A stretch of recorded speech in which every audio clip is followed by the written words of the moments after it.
Greetings, mathletes, and welcome back. Momo, what are you doing? Oh, it's okay. Yes, we have a visitor. Say hello, Momo, and then say goodbye. Okay, let's try this again now. So, in any case, what we're going to be talking about today, um, really, the stuff we are talking about today is more equation solving, but it's a particular equation. In fact, it's one that shows up in statistics almost continuously. Um, and that's the idea of what's called a z-score. Now, I'm going to talk a little bit about what a z-score is and why it's important to statistics, but we don't actually have to know that as far as what the task is at hand, which is just being able to work with the equation. So, honestly, you could work with this equation without ever knowing what it actually means. So, in any case, let's go ahead and start here. So let me start with the equation. There we go. So the equation is z is equal to x minus mu over sigma. Now, there's some things here. First of all, the Greek letters. Okay, so an equation's never any good unless you have more than one alphabet involved. Okay, now where was I here? Yeah, the Greek letters. There we go. In any case, there's this letter, which I think I still draw backwards, but that is the letter mu, right? And that's how you say it, mu. It's pronounced like MYU, mu, right? In fact, if you want to get particular about it, it's you can think about it this way. Okay, so that's the first. That's the first one. That's what I meant to do. The other Greek letter is the letter sigma. You actually see this two different ways in statistics. You see it here as this is a lowercase sigma. The capital sigma is often used as used as a letter E in a lot of things, but that's not what it is. These Greek letters correspond with the English letter S, and this one corresponds with the English letter M, right? So you have M for mu and S for sigma. Now, here's the thing about it. Really, Momo? Hold on. Sorry for the interruption. I have an extortionist for a cat. Okay. Now, your book has a little bit of mercy on you. When they introduce this, they don't use any of the Greek letters whatsoever. They actually use their English counterparts. So when you see this in your book, when you see this in the homework, it's going to be z equals x minus m over s. And they end up writing it this way just so they don't have to use any Greek letters. But when you get into statistics, it will all be Greek letters. Just be aware of that. I'm also explaining this because just out of habit, I'm very likely to write mu instead of m or sigma instead of s. So if I do, you know why. Okay, now what this ends up getting used for, I want to talk about that just a little bit. So let me go ahead and erase this.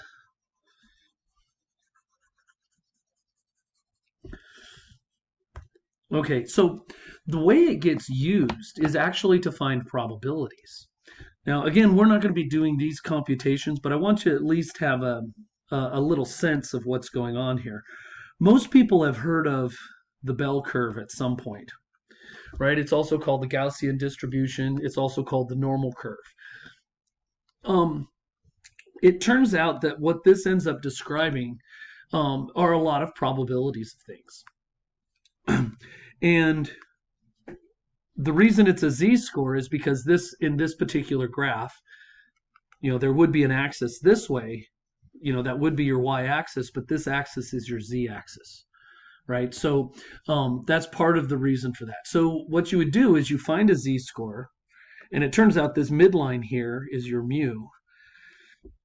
And anyways, when you do find a particular z-score, like if you happen to find one here, it turns out that the areas on either side, the area under this curve, like if you could figure out exactly what that area was, then what ends up happening is that area turns out to be the probability. And so a little bit later in the semester, we'll talk about the area under curves also, although we never directly use this for what it's used for in statistics.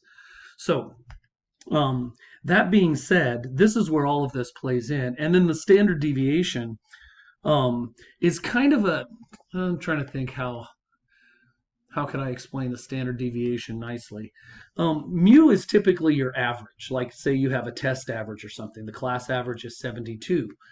The standard deviation describes how far the other scores are away from the average, right? So it's kind of an average of the distances from the average. It's very you start to have these meta states of what we're averaging and whatnot. But in any case, that's what it's for. And I really can't go into too much more detail without actually just doing the full-on lecture here. Now, as far as the rest of the stuff that you're going to be needing to do here, you actually have all the mechanics already. That was in the last lecture. It was just as far as solving equations go, all the mechanics for solving equations there. What we want to do is we want to be able to take this equation, and that's how it's handed to you, right? It doesn't have mu and sigma. And if you have some values, can you solve for one of the variables? And so that's what we're going to be looking at today. So this is going to be the equation that we deal with for the entirety of this lecture. And since, let's see here, I think I'm going to move that over because I want to pop this guy up. There we go. And that way we can look at the calculator as well as work on these equations. So for everything we're doing here, this is the base that we're starting with. Oops. Get that calculator back up here. Oh, as soon as I touch the screen, it's going to go away. Try this one more time. So z is equal to x minus m over s. And so let's look at an example here. Let's suppose we are told, let's do it over here. So here's our first example. We're told z is equal to 1.28, s is equal to 3.8, x is equal to 10.16, oh, excuse me, 164, and what we want to do is find m. Okay, so I'm going to resize a couple things so we can get the calculator on here at the same time as the work. So let's see here, let's do that, and there we go, I think we got it. Just a little more. And we can go out to there. Sorry I'm making you guys watch all this. There we go. Now we're cooking with gas. All right. So I want to drop the pixel size down there. That's a little better. Okay. So let's take a look at what we got here. So we have all these values, and what it means is we have to plug all these things in now. So let's see, z is 1.28, so we'll plug in 1.28, and then let's see here, s is 3.8. Let's see here, what else we got? X is 10.164, so that's 10.164, and we need to find m, which is right there. Okay, so basically what we're doing is we're solving this for m. Now, you can use all the tricks we used before. For example, I have a denominator here of 3.8, which means I can multiply everybody by 3.8 to clear that denominator. So that's what I'm going to do. So I'm going to start here. Let's multiply by 3.8. And then over here, we'll also multiply by 3.8. And we will look at our calculator here and see what we get for the left-hand side. Okay, good, we're on. So let's see, 3.8 times 1.28. And that gives me 4.864. So that means the left-hand side of this, since I just multiplied these, is 4.864. On the right-hand side, the 3.8's cancel, so I get 0.164 minus m. Okay, now from this point, I need to get this guy to the other side. So I'm going to subtract it. So subtracting 0.164. And remember to line up those decimal points if you're doing it by hand. Actually, we can do it by hand because that's a 0, that's a 0, that's a 7, and that's a 4. So I get 4.700 is equal to negative m. Right? Or if I want to just rewrite it, 4.7 is equal to negative m. Now, we're not solving for negative m. We're solving for m. So we need to do something with this. And what I like to do is just, since I know a negative times a negative is a positive, if I multiply this side by a negative, or by -1 technically, that'll turn that positive, and then I have to do the same thing to the other side. I'll write the 1. So that gives me negative 4.7 is equal to m, because these cancel out, right? And so we have our answer there. So that's the idea. Everything's based on, well, not everything, but the big stuff's based on this equation. And actually, technically, even the ones that don't look like this equation are still using this equation. You're given the values, you plug them all in, and you end up solving for whatever's left, right? And in this case, it turned out to be m. Okay, so let's go ahead and look at the next one here. So let's get over here. We'll go A, delete, and let's see here. So again, we're looking at, I did it again. There we go. Z is equal to x minus m over s. And let's see what this next one gives us. So we're told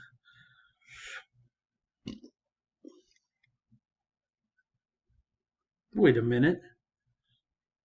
Did I? Oh, no, I didn't. Okay, we're all right. Now let me pull out another one here. Okay, so let's say z equals negative 1.65. X is equal to 5.17. And m is equal to 8.8. What we need to do now is find s. That's the only thing we don't know. So let's plug in the stuff we do know. Right? We got all this stuff that we do know. So let's see here. Z is negative 1.65. And what's funny about that is I noticed in the homework they picked values that do show up a lot in statistics. This is actually a value that corresponds with 5%. So if something has a 5% probability, it usually has a z-score of 1.65. So certain things will pop up quite often. And then over here, let's see, we got 5.17, and then minus 8.8, and the whole thing is over s. So we're looking for s.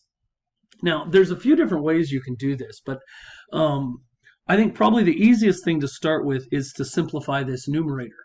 So we need to subtract 5.17 minus 8.8, and that gives us negative 3.63 over s is equal to negative 1.65.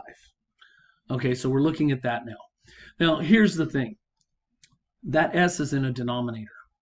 There needs to be something we could do here to get this out of a denominator. Well, if one of the things that's nice is if you have a fraction equal to a fraction, you can cross multiply, right? And I only have one fraction here, but I can put this over 1 and turn it into a fraction. Now let's look what happens when I cross multiply. If I'm multiplying this way, 1 times negative 3.63 gives me negative 3.63.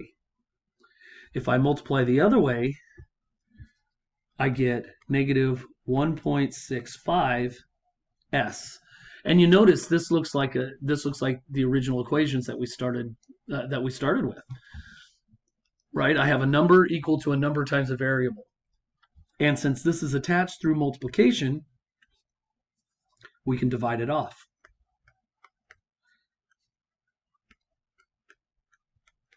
Right? And when we do that division, the negative is down here at the bottom. This is one of the more common mistakes students make on a calculator is they use the subtraction for a negative sign. Those are two different things. The subtraction is here, the negative's down here.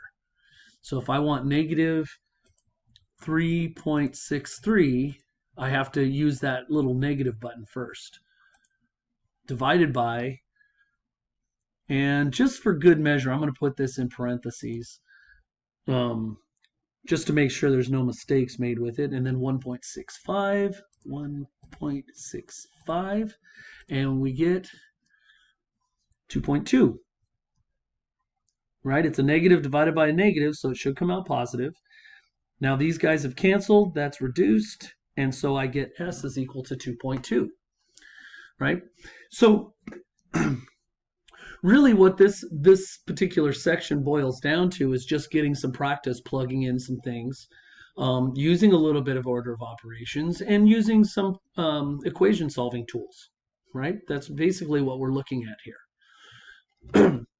And you certainly could have stuff that asks you to find other things, but it's the same thing. You're going to plug in all the variables that you know and solve for the one that you don't. And probably the trickiest thing that's going to happen is trying to get that s out of the denominator, right? And so that's where you cross multiply, right? Once you set up a fraction equal to another fraction, then you can cross multiply. But it has to be equal to something. Okay, so let me go ahead and clear this off. Control A, delete. All right. Okay, so for this next one, I'd like you guys to try to take a stab at it on your own. So again, this formula doesn't change, right? It's the same formula every single time through all the problems where you're plugging things in. This is the formula. Now, let's see here. Let's do z is equal to 0.67, which is actually also a very common one to use. And then m is equal to 49.3, and s is equal to 11.6, right? And so we want to find x. Okay, so again, we're just going to be plugging things in and then solving it using the equation solving skills we already got from the last lecture. Okay, so take a moment, pause this, see if you can walk through it on your own here.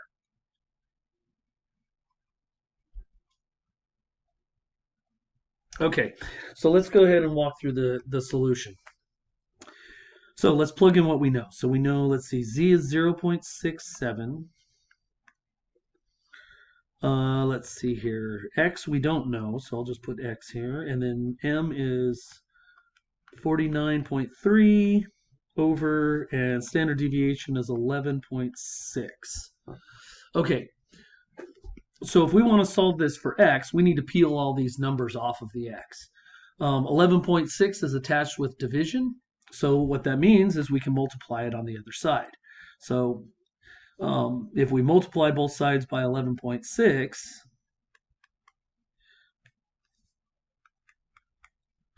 let's see what we get.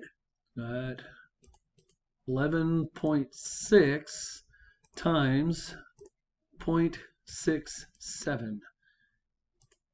And I get 7.772.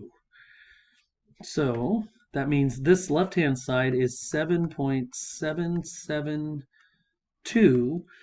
11.6 cancels out. So I don't need to multiply that numerator. That's actually a really common mistake, is to multiply the numerator after you've already canceled the denominator. if you've canceled the denominator, you already used that multiplier. You can't use it again. It's used up. Right, so now we have I don't know what I just said, x minus 49.3. There we go. All right, so for the last step, we just need to get x by itself, so we're just going to add 49.3.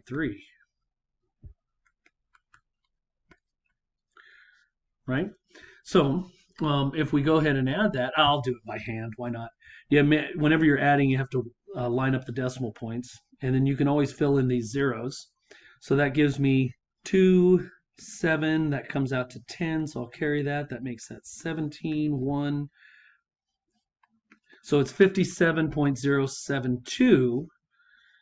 And since it canceled off of that side, then 57.072 is equal to my x. Right? So there you have it. Okay. So those are the main points that we needed to hit for this. This was actually just more of an exercise in seeing how it's going to be used in statistics than really learning any new techniques about solving equations. So the next couple lectures are going to be very similar. We're going to start with learning about inequalities and how to solve them, and then we'll learn how they get used in statistics. So in any case, that pretty much sums it up. And so until next time, keep your pencils and your wits sharp.